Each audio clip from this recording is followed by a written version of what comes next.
Hey friend, welcome to Ask Dr. Betters. I hope by now you have secured our app.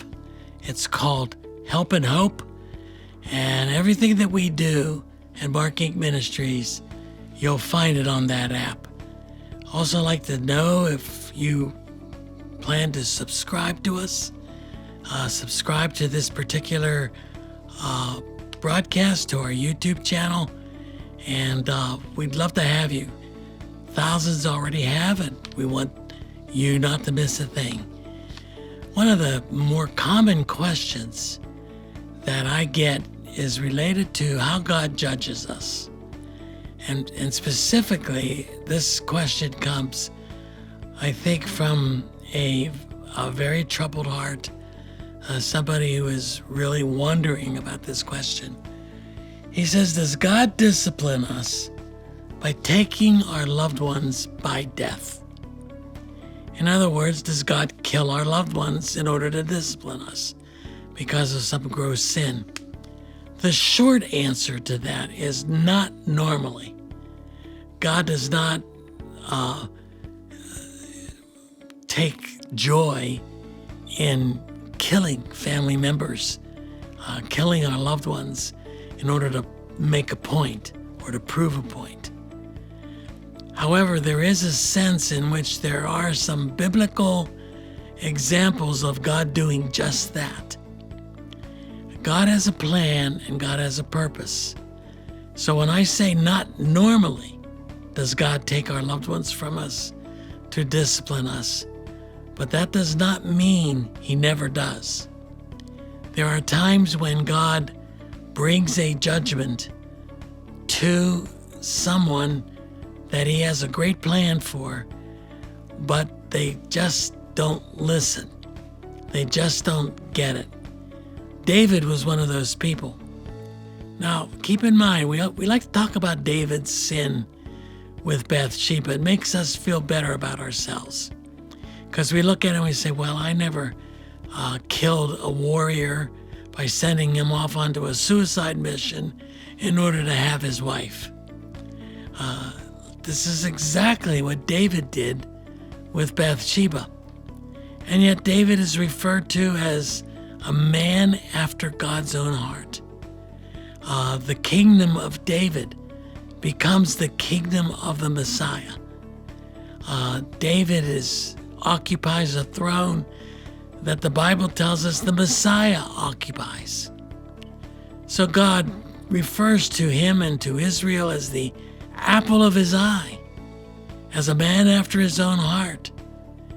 And yet God took David's own son in order to discipline him for the murder of Uriah, the husband of Bathsheba. You see, she became pregnant with David's child. And in order to bring this message of justice and judgment and the expectation that God has of His specially anointed people, there are times in which God will bring disaster in order to capture the attention and to discipline. Yes, to discipline a fallen believer. We read about this in 2 Samuel chapter 12. Nathan the prophet had just approached David, the king of Israel, after David had murdered Uriah, got Bathsheba pregnant, committed not only the sin of adultery, the sin of deception, he broke all the law in this affair that he had with Bathsheba. And Nathan the prophet approaches David carefully and tells him about this warrior who had one little lamb. And of course, he's referring to Bathsheba and her relationship to Uriah. Uriah was so loyal to David that when he was home, quote, on leave, he would not have conjugal relationships with Bathsheba out of respect for his king. And yet David wanted his wife. saw her taking a bath one day and lusted after her when he should have been out to battle like other kings were. And he has Uriah murdered. So Nathan approaches him.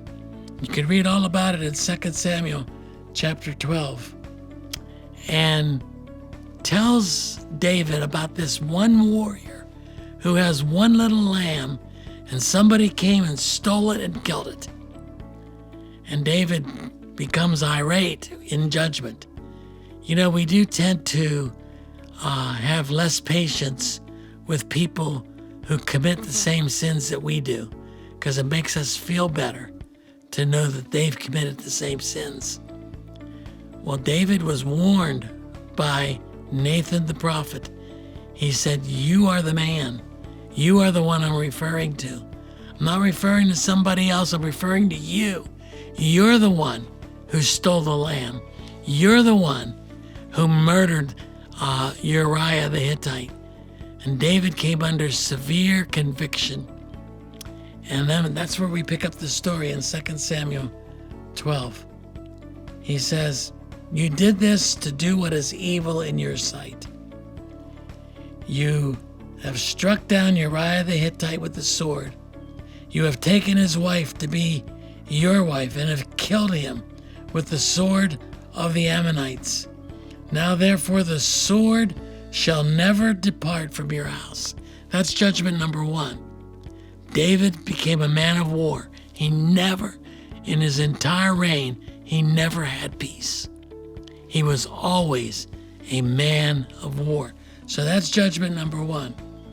"Thus says the Lord, I will raise up evil against you out of your own house." That would be his own son Absalom.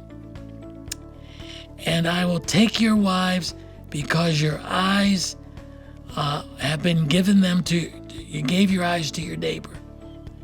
And he shall lie with your wives in the sight of this son. For you did it secretly, but I will do this thing before all of Israel and before the sun." David said to Nathan, "I have sinned against the Lord." And Nathan said to David, "The Lord has also put away your sin." God's forgiven you, yes. "And you shall not die." In other words, you deserve to die, but you're not going to die, because God is a God of mercy. And Nathan said to David, "The Lord has put away your sin. You shall not die. Nevertheless, because by this deed you have utterly scorned the Lord, the child who is born to you shall die." Then Nathan went to his house. So there's the second part of the judgment. You'll be a man of war. You will lose this child that Bathsheba is carrying. And David goes into extreme mourning. He became sick. The Lord afflicted the child that Uriah's wife bore to David, and he became sick. David therefore sought God on behalf of the child, and David fasted and went in and lay all night on the ground. We can't even pray for 5 minutes. All night. And the elders of the house stood beside him to raise him from the ground, but he would not, nor did he eat food with them. On the 7th day, the child died. The servants were afraid to tell him that the child was dead, for they said, "Behold, while the child was still alive, we spoke to him, and he did not listen to us. How can we now tell him that the child is dead? He may do harm to himself." They were afraid David was going to commit suicide. But when David saw his servants were whispering together, David understood that the child was dead. And David said to his servants, "Is the child dead?" They said, "He is dead." Then David arose from the earth, washed and anointed himself, changed his clothes, went into the house of the Lord, and worshipped. He then went to his own house, and when they asked They set food before him, and he ate. David would later say, I can't go to, or the child cannot come back to me, but I can go to the child. So there's a story right there where God's judgment came on David, the discipline that involved the death of his own son. Having seen that story, we know it's not common in the scriptures. God is a God of grace, and if he were to kill us or kill our children for every sin we committed, none of us would have a family. None of us would have children. It's tempting to think to yourself, this is happening to me because God is judging me. And there are times when God is judging, but for the most part, our God is a God of grace, and he lures us to himself in a spirit of dignity and respect and grace and mercy. I hope this answers your question, and I hope this helps you.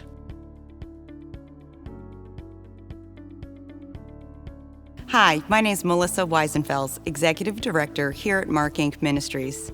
Thank you so very much for your continued support of this video series.